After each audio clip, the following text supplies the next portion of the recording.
हाँ जी बेटा, good afternoon. ਅੱਜ ਦਾ ਆਪਣਾ ਟੌਪਿਕ ਹੈ ਅੱਗੇ ਕੰਟੀਨਿਊ ਕਲਾਸ ਹੋ ਰਹੀ ਹੈ ਬੇਟਾ। 21 ਤੋਂ ਆਪਾਂ ਨੇ ਕਰਨੇ ਨੇ ਕਰਤਾਰ ਸਿੰਘ ਦੁੱਗਲ ਜੀ ਪੜ੍ਹਨੇ ਨੇ ਅੱਜ ਆਪਾਂ, ਠੀਕ ਹੈ। ਅਗਲਾ ਟੌਪਿਕ ਹੈ ਹੁਣ ਆਪਣਾ, ਫਿਰ ਇਸ ਤੋਂ ਬਾਅਦ ਅੱਜ ਦੀ ਕਲਾਸ ਦੇ ਵਿੱਚ ਸਾਰੇ ਮਾਡਰਨ ਕਵੀ ਨੇ ਜਿਹੜੇ ਆਪਣੇ ਕੰਪਲੀਟ ਹੋ ਜਾਣਗੇ। ਕਰਤਾਰ ਸਿੰਘ ਦੁੱਗਲ ਬੇਟਾ, ਜਿਨ੍ਹਾਂ ਦੀ ਕਹਿੰਦੇ ਧਿਆਨ ਨਾਲ ਦੇਖੋ, ਇਹਨਾਂ ਦੀ ਇੱਕ ਤੋਂ ਹੀ ਚੀਜ਼ਾਂ ਜਿਹੀਆਂ ਸਟਾਰਟ ਹੋ ਰਹੀਆਂ ਨੇ। ਜਿਵੇਂ ਕਹਿੰਦੇ ਇੱਕ ਛਿਟਕਾ ਦੀ ਹੈ ਚਾਨਣ ਦੀ ਹੈ, ਇੱਕ ਦਿਲ ਕੀ ਆ ਵਿਕਾਊ ਹੈ, ਤੇ ਸੁਨਾਰ ਕੀ ਆ ਬੰਗਲਾ ਐਂਡ ਤਰਕਾਲੀ ਵੇਲਾ। ਤਾਂ ਇਹਨਾਂ ਦੀਆਂ ਚਾਰ ਹੋ ਗਈਆਂ, ਇੱਕ ਛਿਟ ਚਾਨਣ ਦੀ, ਦਿਲ ਵਿਕਾਊ ਹੈ, ਤਰਕਾਲੀ ਵੇਲਾ ਤੇ ਸੋਨਾਰ ਬੰਗਲ ਹੈ, ਠੀਕ ਹੈ। ਫਿਰ ਆ ਜਾਂਦੇ ਨੇ ਬੇਟਾ ਖੁਸ਼ਵੰਤ ਸਿੰਘ ਜੀ। ਜਿਹੜੇ ਖੁਸ਼ਵੰਤ ਸਿੰਘ ਨੇ ਬੇਟਾ, ਇਹਨਾਂ ਦੀ ਸਭ ਤੋਂ ਪਹਿਲਾਂ ਇਹ ਕੁਐਸਚਨ PSSB ਨੇ, ਪੰਜਾਬ ਸਰਕਾਰ ਨੇ ਬਹੁਤ ਵਾਰ ਪੁੱਛਿਆ ਵੀ ਇਹਨਾਂ ਦੀ ਜਿਹੜੀ ਆਟੋਬਾਇਓਗ੍ਰਾਫੀ ਉਹਦਾ ਨਾਮ ਕੀ ਹੈ। ਟਰੁਥ, ਲਵ ਐਂਡ ਲਿਟਲ ਮੋਲੇਸਿਸ, ਠੀਕ ਹੈ, ਇਹਨਾਂ ਦੀ ਆਟੋਬਾਇਓਗ੍ਰਾਫੀ ਹੈ। ਫਿਰ ਬੇਟਾ ਇਹਨਾਂ ਦਾ ਜਨਮ ਹੁੰਦਾ 1915 ਦੇ ਵਿੱਚ ਹੰਡਾਲੀ ਪਾਕਿਸਤਾਨ ਚ। ਇਹਨਾਂ ਦਾ ਜਿਹੜਾ ਨਿਕਨੇਮ ਹੈ ਕਿੰਗ ਲੀਰ ਕਿਹਾ ਜਾਂਦਾ ਹੈ ਇਹਨਾਂ ਨੂੰ। ਫਿਰ ਇਹਨਾਂ ਦੀਆਂ ਜਿਹੜੀਆਂ ਵੀ ਬੁੱਕਸ ਸੀ ਥੋੜੀਆਂ ਪਾਕਿਸਤਾਨ ਤੇ ਜ਼ਿਆਦਾ ਲਿਖੀਆਂ ਹੋਈਆਂ ਸੀ, ਜਿਵੇਂ ਪਾਕਿਸਤਾਨ ਮੇਲ, ਠੀਕ ਹੈ, ਪਾਕਿਸਤਾਨ ਦੀ ਟ੍ਰੇਨ ਟੂ ਪਾਕਿਸਤਾਨ, ਜਿਹੜੀ ਟ੍ਰੇਨ ਪਾਕਿਸਤਾਨ ਨੂੰ ਜਾਂਦੀ ਹੈ। ਫਿਰ ਇੱਕ ਲਿਖੀ ਸੀ ਇਹਨਾਂ ਨੇ the Sunset Club, History of the Sikh, the Portrait of the Lady. So ਜੋ ਸਨਸੈਟ ਕਲੱਬ ਹੈ ਬੇਟਾ, ਇਹ ਇਹਨਾਂ ਦੀ ਲਾਸਟ ਬੁੱਕ ਹੈ ਜਿਹੜੀ ਇਹਨਾਂ ਨੇ ਲਾਸਟ ਤੇ ਲਿਖੀ ਸੀਗੀ। ਕਲੀਅਰ ਜੀ। ਖੁਸ਼ਵੰਤ ਸਿੰਘ 1915 ਬੇਟਾ ਜਨਮ ਹੁੰਦਾ ਹੈ ਹੰਡਾਲੀ ਪਾਕਿਸਤਾਨ ਦੇ ਵਿੱਚ। ਫਿਰ ਇਹਨਾਂ ਦੀ ਸਭ ਤੋਂ ਮੇਨ ਆ ਜਾਂਦੀ ਹੈ ਆਟੋਬਾਇਓਗ੍ਰਾਫੀ, ਲਵ, ਲਿਟਲ ਐਂਡ ਮੋਲੇਸਿਸ। ਫਿਰ ਦੀ ਸਨਸੈਟ ਬੁੱਕ ਇਹਨਾਂ ਦੀ ਲਾਸਟ ਬੁੱਕ ਸੀ। ਬਾਕੀ ਪਾਕਿਸਤਾਨ ਤੇ ਇਹਨਾਂ ਦੇ ਬੁੱਕਸ ਲਿਖਿਆ ਸੀ, ਜਿਵੇਂ ਪਾਕਿਸਤਾਨ ਮੇਲ, ਟ੍ਰੇਨ ਟੂ ਪਾਕਿਸਤਾਨ, ਠੀਕ।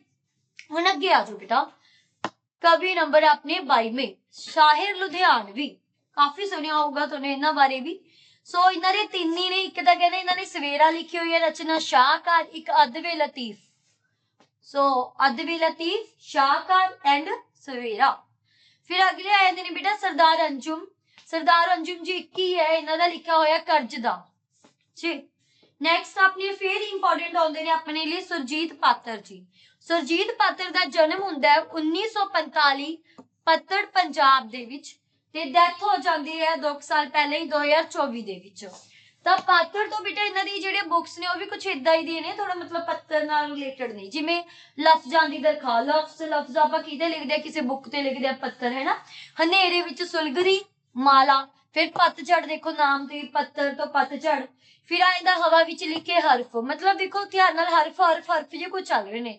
ਪਤਝੜ ਦੀ ਪੰਜੇਰ, ਹਨੇਰੇ ਵਿੱਚ ਸੁਲਗਦੀ ਵਰਣਮਾਲਾ, ਵਰਣਮਾਲਾ ਕੀ ਹੈ, ਸ਼ਬਦ ਨੇ।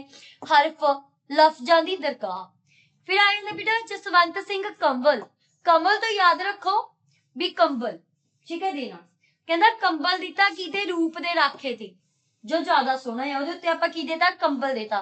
ਕਿਹਨੇ ਦੇਤਾ, ਮਿੱਤਰ ਪਿਆਰਿਆਂ ਨੇ। ਕਿਉਂ ਦੇਤਾ, ਕਿਉਂਕਿ ਜਿਹੜੀ ਤਸਾਲੋ ਸੀ ਉਹਦੀ ਹੱਸੀ ਕੀ ਸੀ, ਬੜੀ ਸੋਹਣੀ ਸੀ।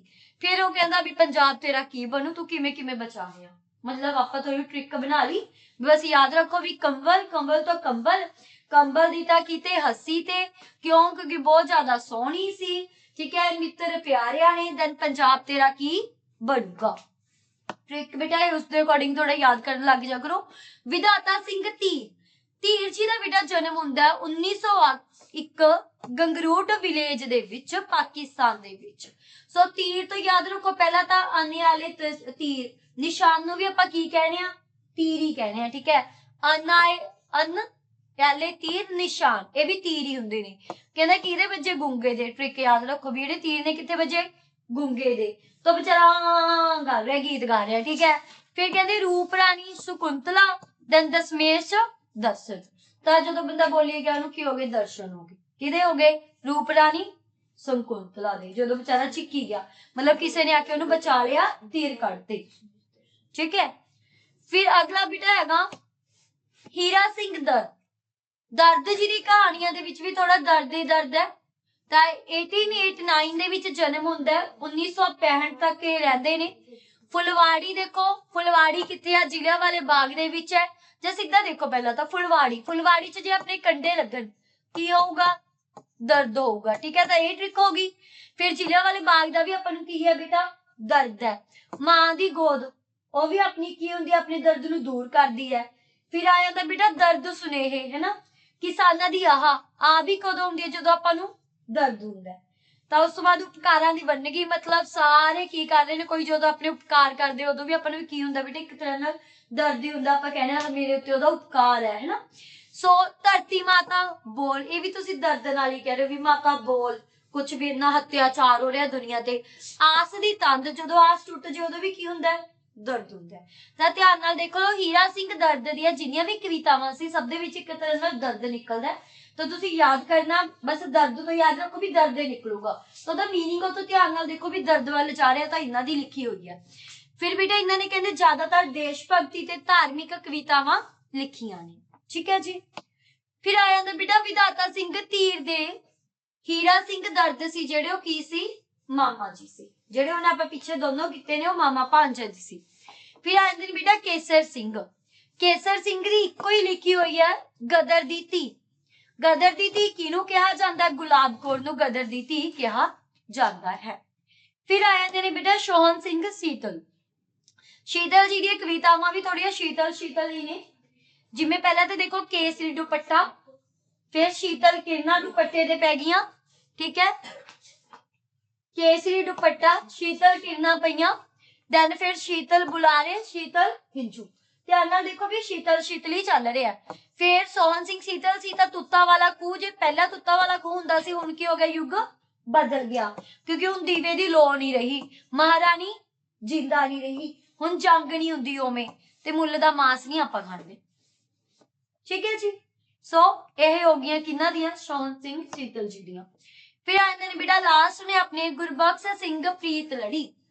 ਪ੍ਰੀਤ ਲੜੀ ਜੀ ਦਾ ਬੇਟਾ ਪਹਿਲਾ ਆਇਆ ਇੱਕ ਜਨਮ ਦੇਖ ਲਓ 1895 ਸਿਆਲਕੋਟ ਦੇ ਵਿੱਚ ਹੁੰਦਾ ਜਨਮ, ਕਿਉਂਕਿ ਸਿਆਲਕੋਟ ਨਾਲ ਆਪਣੀ ਹੀਰ ਰਾਂਝੇ ਵੀ ਰਿਲੇਟ ਰੱਖਦੇ ਨੇ। ਤਾਂ ਤੁਸੀਂ ਪ੍ਰੀਤ ਲੜੀ ਤੋਂ ਯਾਦ ਰੱਖ ਸਕਦੇ ਹੋ ਵੀ ਪ੍ਰੀਤ ਲੜੀ ਮੇ ਵੀ ਸਿਆਲਕੋਟ ਹੋਊਗਾ, ਬਿਕੋਜ਼ ਉੱਥੋਂ ਦੇ ਆਪਣੇ ਕਾਫੀ ਕੀ ਨੇ ਜਿਹੜੇ ਆਪਾਂ ਨੇ ਪੜ੍ਹਦੇ ਆ ਨਾ ਕਵੀ, ਮਤਲਬ ਕੁਛ ਪਿਆਰ ਵਾਲੇ ਜਾਂ ਉਹਨਾਂ ਵਾਲੇ ਉੱਥੇ ਦੇ ਸੀ, ਠੀਕ ਹੈ। ਫਿਰ ਆ ਜਾਂਦੇ ਨੇ ਬੇਟਾ ਹੁਣ ਦੇਖੋ ਮਨੁੱਖ, ਇਹਨਾਂ ਨੂੰ ਯਾਦ ਰੱਖਣ ਦਾ ਢੰਗ, ਪਹਿਲਾਂ ਹੈਗੀ ਇਹਨਾਂ ਦੀ ਪਰਮ ਮਨੁੱਖ। ਮਨੁੱਖ ਲਈ ਕੀ ਹੈ, ਖੁੱਲਾ ਦਰ ਹੈ, ਕਿਹਦਾ, ਇੱਕ ਮਹਿਲ ਦਾ। ਮਹਿਲ ਦੇ ਵਿੱਚ ਕੀ ਕਰਨਾ ਪੈਂਦਾ, ਪਹਿਰਾਦਾਰ ਰੱਖਣਾ ਪੈਂਦਾ। ਪਹਿਰੇਦਾਰ ਕੀ ਹੁੰਦਾ, ਇਕੱਲਾ ਹੁੰਦਾ ਹੈ, ਉੱਥੇ ਹਵਾ ਦੇ ਝਰੋਖੇ ਵੀ ਹੁੰਦੇ ਨੇ। ਫਿਰ ਬੰਦਾ ਲੰਮੀ ਉਮਰ ਉੱਥੇ ਪਹਿਰੇਦਾਰੀ ਹੀ ਕਰਦਾ ਰਹਿੰਦਾ, ਜਿਹੜਾ ਇੱਕ ਵਾਰੀ ਇਹ ਜਿਹੇ ਕੰਮ 'ਚ ਫਸ ਜੇ। ਫਿਰ ਕਹਿੰਦੇ ਅਗਲਾ, ਇਸ਼ਕ ਜਿਨ੍ਹਾਂ ਦੇ ਹੱਡਾਂ ਦੇ ਵਿੱਚ ਰਚ ਜਾਂਦਾ, ਉਹ ਕੀ ਦੇਖਦੇ ਨੇ, ਸੁਪਨੇ ਦੇਖਦੇ ਨੇ। ਸੁਪਨਿਆਂ ਦੇ ਵਿੱਚ ਫਿਰ ਅੱਗੇ ਅੱਗੇ ਉਹਨਾਂ ਦੇ ਆਪਣੇ ਵਾਰਿਸ ਵੀ ਉਹਨਾਂ ਨੂੰ ਦਿਖਦੇ ਨੇ ਵੀ ਅਸੀਂ ਕਿਹੜੇ ਪੁੱਠੇ ਪੰਗਿਆਂ 'ਚ ਪੈ ਗਏ, ਹੈਨਾ। ਫਿਰ ਕਹਿੰਦੇ ਰੁੱਖਾਂ ਦੀ ਜਨਾਂਦ, ਰੁੱਖਾਂ ਦੇ ਥੱਲੇ ਇਕੱਲੇ ਬੈਠ ਬੈਠ ਕੇ ਬੰਦਾ ਸੋਚੀ ਜਾਂਦਾ ਮੈਂ ਕੀ ਕਰਾਂ। ਦੈਨ ਫਿਰ ਬੇਟਾ ਭਾਬੀ ਮੈਂ ਨਾ, ਜ਼ਿੰਦਗੀ ਦੀ ਦਾਤ ਤੇ ਜ਼ਿੰਦਗੀ ਦੀ ਰਾਸ ਇਕੱਠੇ ਯਾਦ ਰੱਖ ਲਿਓ। ਦਾਤ ਤੇ ਰਾਸ ਦੋਨੋਂ ਵੀ ਕਿਹਦੀਆਂ ਨੇ, ਗੁਰਬਖਸ਼ ਸਿੰਘ ਪ੍ਰੀਤ ਲੜੀ ਦੀਆਂ ਨੇ। ਫਿਰ ਬੇਟਾ ਅਨਵਿਆਹੀ ਮਾਂ the Sikh faith question and answer teaching Sikh heritage to the youth. ਮਤਲਬ ਮੇਨ ਪਹਿਲਾਂ ਤਾਂ ਤੁਸੀਂ ਇੱਕ ਤਾਂ ਅਨਵਿਆਹੀ ਮਾਂ ਯਾਦ ਰੱਖੋ, ਕਿਉਂਕਿ ਇਹ ਵੀ ਕਾਫੀ ਵਾਰ ਬੁੱਕਸ ਦੇ ਵਿੱਚ ਹੁੰਦੀ ਸੀ, I think BA the books ਦੇ ਵਿੱਚ ਹੀ ਹੈ ਵੀ ਅਨਵਿਆਹੀ ਮਾਂ। ਤਾਂ ਮੇਨ ਇਹਨਾਂ ਦਾ ਆ ਗਿਆ the Sikh faith question and answer teaching of the Sikh heritage to the youth, ਠੀਕ ਹੈ। ਯੂਥ ਨੂੰ ਸਿੱਖ ਹੈਰੀਟੇਜ ਦੀਆਂ ਕੁਝ ਟੀਚਿੰਗਸ ਬਾਰੇ ਦੱਸਣਾ, ਉਹ ਵੀ ਇਹਨਾਂ ਦੀ ਬੁੱਕ ਹੈ। ਕਲੀਅਰ ਹੈ ਜੀ। ਸੋ ਅੱਜ ਦੇ ਨਾਲ ਬੇਟਾ ਆਪਣੇ ਟੌਪਿਕ ਡਨ ਹੈ। ਧਿਆਨ ਨਾਲ ਪੜ੍ਹ ਲਿਓ ਬੇਟਾ, ਸਾਰੇ ਕਵੀਆਂ ਦੀ ਰਿਵੀਜ਼ਨ ਕਰ ਲਿਓ, ਇੱਕ ਤੋਂ ਦੁਬਾਰਾ ਵਾਰ ਦੇਖ ਲਿਓ, ਇਹਦੇ ਨਾਲ ਤੁਹਾਡਾ ਸਾਰਾ ਕੁਝ ਡਨ ਹੋ ਜਾਊਗਾ ਜੀ। ਧੰਨਵਾਦ।